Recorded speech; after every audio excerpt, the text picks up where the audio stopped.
Hi everyone. So till now we have discussed about the initial business plan creation, then we have discussed about the legal registration and compliance requirements. After that we have discussed about the funding aspects, that if you are looking out for funding, either a bootstrap funding or through any other angel investor or a venture capitalist. So now comes the team building part. See, initially when you are starting a business, okay, as a solopreneur or maybe having a co-founder with you, things are not that much difficult as far as the managing of the sales, marketing, operations, HR, these functions are concerned.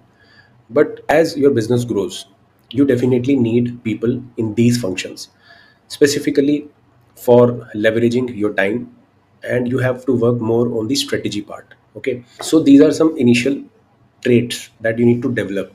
Okay, from now only you have to think in this direction, that you need to be a good team player as well. Okay, if you are working with a team, you have to listen to their issues, you have to address their concerns, you have to show some empathy, and you have to work along with them, and you need to support them in whatever challenges they face. Okay, this part is more on building and managing a team, where you will be initially building your team with good strong individuals. And while hiring or while building a team, one thing from my practical experience I'm telling you, in the initial stage, don't hire those people who are like very experienced people, and who have some baggage. Okay, always hire those people who are more enthusiastic, energetic, their intent is good. Even if you hire an intern, okay, hire that person whose intention to work is there. Okay, if someone's intention is not visible, for that how you have to evaluate that also we will discuss separately, but you have to at least check that whether the intent is there or missing, because process execution, people learn from you. But if intent itself is missing, then it is really difficult to work with such people. Okay, so you have to see what you have to see these four things while creating your strong founding team. So there is a difference, so I'll tell you. Generally people get confused between these two things. One is founders, other is founding team. Founders are those people who had this initial idea and who have started this business, so these people are called founders. Okay, but founding team members are those people who start at the beginning. Okay, so along with founders, the founding team members are there who start in the initial phase. Okay, so you have to see what you have to see, that their skills are complementary skills which bring together the individual from diverse expertise. Okay, this is what you have to look into. Okay, because if you are doing something and some person you are adding in a team, that person is also doing the same thing, they are not complementing your skill. Example, suppose you are good in sales, but you are not that much good in marketing, so you should add someone who is good in marketing. You are good in operations but not in sales, add someone who is good in sales. So this is how you have to see. Suppose you are not good in hiring, add someone who is good in hiring. So this is how you have to check, and accordingly you have to proceed. As far as the vision is concerned, you have to make sure that the company's mission, values and goals are shared ones. Okay, like the individual personal goals and aspirations should align with the company goals and values, and there should be a mutual trust between the people, because if that is missing, then really difficult to work with people. Okay, means this is most trickiest part for any founder to grow.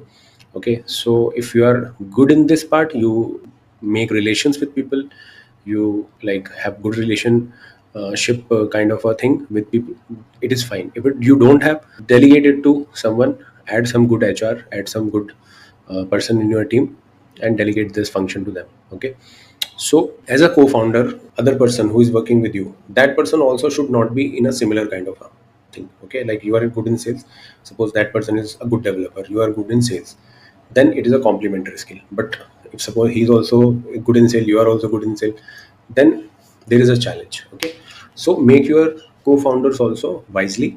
Okay, from the business sense also. Then comes the adaptability part. You have to build a team that quickly adapts to the changing market conditions, and they are always ready to learn something new.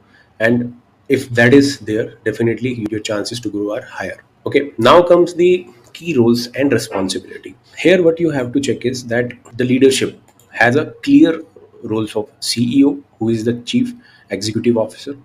Generally CEO is someone who looks after the entire things and bring all the building blocks into place to develop or like to create something. COO looks out for the operation part, okay, like all the operations are smooth and running, and the other key executives just drive the company vision and strategy. Okay, so all are really important. No one out of these, even the other key executives, are really important to run your business. So founders are not made by designations. Founders are made by the work they do. So this thing you have to keep in mind. So don't just keep a tag with you as a CEO or CFO or CMO. You have to work as part of a team. You have to work along with the team. You have to, if you are allocated or aligned to a specific function, work for that. If you are a CEO, then you have to bind everything together and work with everyone. Okay, all the stakeholders. Then functional experts, you have to hire certain marketing, finance, technology, and operation experts, to execute your company goals. This stage will come like once you have some basic operations, things are running. When you are scaling, when you are scaling the operations or scaling the functions, then this will come into picture. Then comes the cross functional collaboration. Okay, once you have functions in place, then you have to make sure that there is a collaboration between different teams and communications are happening across departments. Okay, so that the problem solving for which you have formed this organization is getting done in a timely and efficiently manner. Okay, so timely efficiently manner may problem will get solved only if all the functions are working toward a common goal or vision of the organization. Okay, so this we have already discussed, that you have to recruit the right talent and you have to develop a strong employer brand also, okay, to attract top talent, and you have to stand out in a competitive job market. And you have to do a targeted sourcing, use a variety of channels including job boards, social media like LinkedIn, and you have to do employee referrals also to reach out the best candidates. Then comes the rigorous interviewing. You have to implement such a structure that the evaluation on part of the skills, cultural fit, and potential of growth of candidate is checked through various set of questions, various set of use cases that you give them during the interview, as well as you check their intent as well. And always give a competitive compensation to them.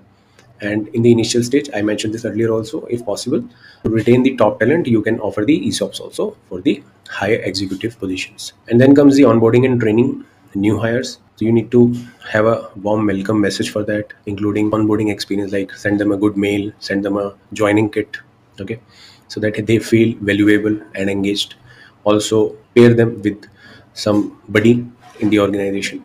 This culture is there in almost every organization, so that they get to know more about your things, okay, as well as the LMS is concerned or other things are concerned, how you work, what is the culture, what are the timings, so this will really help. Then comes the ongoing training. So if any ongoing trainings are there, you have to continuously engage them and you have to make them learn about the new opportunities so that they also grow continuously. Okay, now comes the positive team culture. Okay, how it gets built. It doesn't get built but just writing it here. Okay, you have to make the collaboration efforts. Okay, you have to do some knowledge sharing. Okay, you have to do some events, festival participation should be there. Okay, through that the collaboration thing develops. Okay, then recognition should be given to the individuals and team for their achievements, whether small or big. See, this is something about culture.